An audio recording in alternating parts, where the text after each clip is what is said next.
So, we have a company, a council that's not meant to be a company, because you bring them up and ask Lancashire County Council if they're a company. You get some really interesting conversations with these people.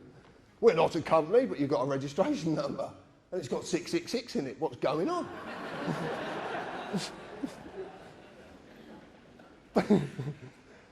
See, a company can't have any authority. I'm going to explain this later, why companies and corporations can't have authority. They can't. And it's quite simple, but I'll explain it. Anyway, so I went on Dun & Bradstreet, and lo and behold, Blues and Twos Credit Union, Lancashire's Constabulary, federal office. Federal? Are we a republic? I presume, I always understand we're a sovereign nation. Or are we? Or have we been a republic for a lot longer than we could possibly imagine? But I'm not going to talk about that now. I'm bringing a book out and just get you to buy it, that's all. Right. This comes to us as well, which is fascinating. Devon and Cornwall Police. Devon and Cornwall Police have been taken over by a company called South West One. A police force, a whole county police force, is being taken over by a private company. South West One is part of a group of companies whose ultimate parent company is IBM.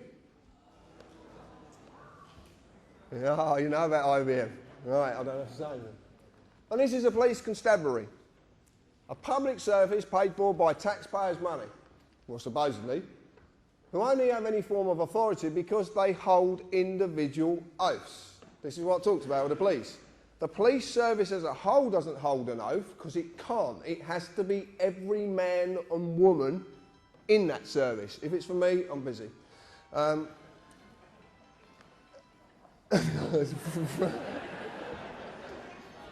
shouldn't do that. I do that every talk, and I shouldn't do it. Right, sorry. Yeah, so they can't. So it's got to be on the man or the woman. I don't like using the word individual, but it's the only word I could put there, because individual doesn't mean what we believe it to mean. So now Police Constabulary is being told what to do by a private company, a bit like the ACPO. You might have heard of them. A non-profit making organisation that's made up of chief police inspectors that has 18 million in the bank. I want to ask you, how do you get 18 million in the bank when you don't make profit? Interesting. But this company's not only telling them what to do, and what happens to the oath of office. As a corporation can have no authority, for a mort's main cannot hold an oath. A mort's main is two words, it's dead and hand. Companies are known as, corporations are known as mort mains, dead hand. They're dead. They do not live, they do not breathe, they are not natural, they are dead. So, there's something very wrong. Corporations can have no authority because of mort main. Land cannot be alienated by mort main, because corporations can't own land. That's why your house is called property, because that's the little trick they use. They turn land into property. But property is a corporal inheritance, which basically means it's not visible and can't be seen. You just don't know. There's a lot to that. Again, you have to buy the book.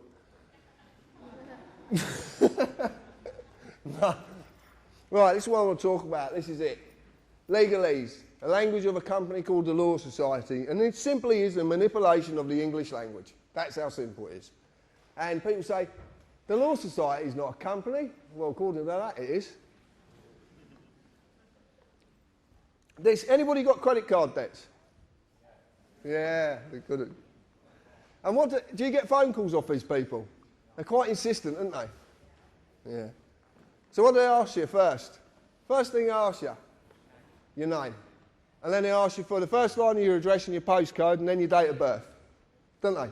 That's every time. Have you ever wondered what happens when you actually say no? It's really funny. You want to try it. No, if they ring up and they say, Mr. Harris, I say, yeah, okay. I say, may I confirm your first line of your address and your postcode? No. What do you mean, no? You have to. How are you going to make me do that? It's so simple. You just don't. Hello, Mr. John Harris? Yeah, hold on, I'll get him. Crack on. And I'm going to... I'll tell you now, Hello, Mr. Jonas? No, he's in the loft. He's deaf, dumb and blind, so you're not going to get a lot out of him. And you'll get that in a bit. But this is it. Right. This is called joinder. It's very simple. And what it is I am asked my name and address and date of birth. This is only to establish the legal personality, the legal person, the address of the legal person, as it says it up there, the address, the name, and when the legal person was created. This is very similar to a way that they would deal with a company. Very similar indeed. Once joinder has been established, they can then offer a legal person a contract. As you've seen, Acts of Parliament are contracts. Okay? Statutory instruments are created, written, legal contracts. So it's a contract. But they need my consent. So I am asked to do I'm asked every time, you can see this on the bottom of the police forms, my friend in the audience, Morris, will confirm this. What did it quite clearly say? I understand. Okay? You're asked, do I understand? Then I would sign one piece of paper, if not more, to say that I am the legal person, and as the legal person, understand. But this is deception. And basically, understand is synonymous with the word stand under. You want to check this out? Black's Law Dictionary. There's 8 versions of it. There's probably a 9th one coming out. But it's stand under. It is a legal requirement that you understand, but not that you actually understand. I'm going to put that into English. It's a legal requirement that you stand under their authority, but it's not a legal requirement that you actually fucking comprehend what's going on.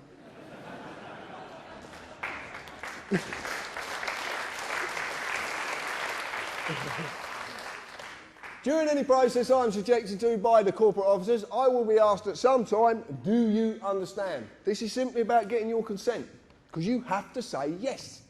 Because a contract is a contract, and a contract can't be formed unless all sides agree, give mutual consent.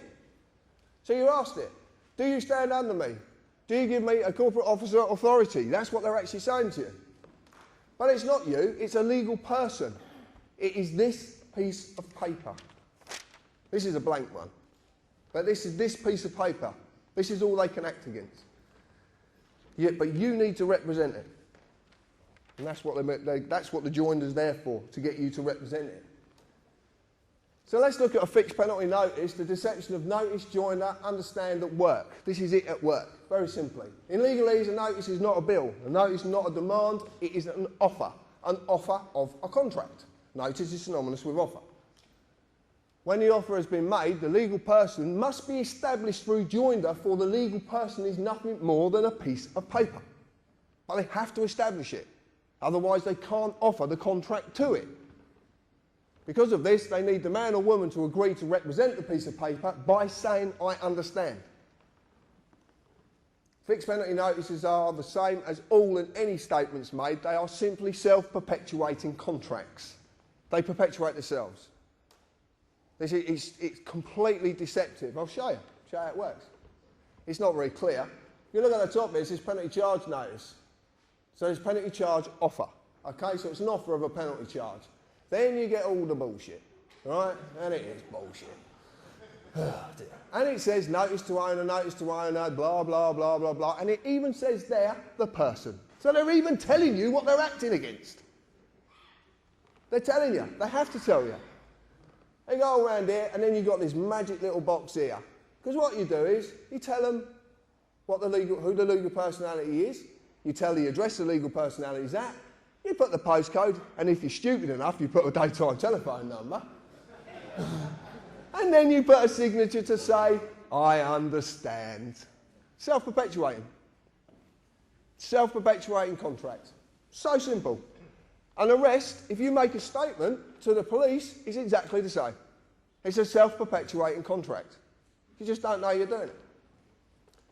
This is a bit of fun more than anything, but we got a problem with this because we think Val's suffering with something because you can't actually sign a signature 3 times the same. Because half these people don't even exist. I don't know if you know this, but this is a trick of the corporate world. I had a letter come through, well, it's not to me, to someone else, from a company, a solicitor's called H Legal. And the signature said, H legal. So I'm going to ring them up and say, can I speak to H legal, please?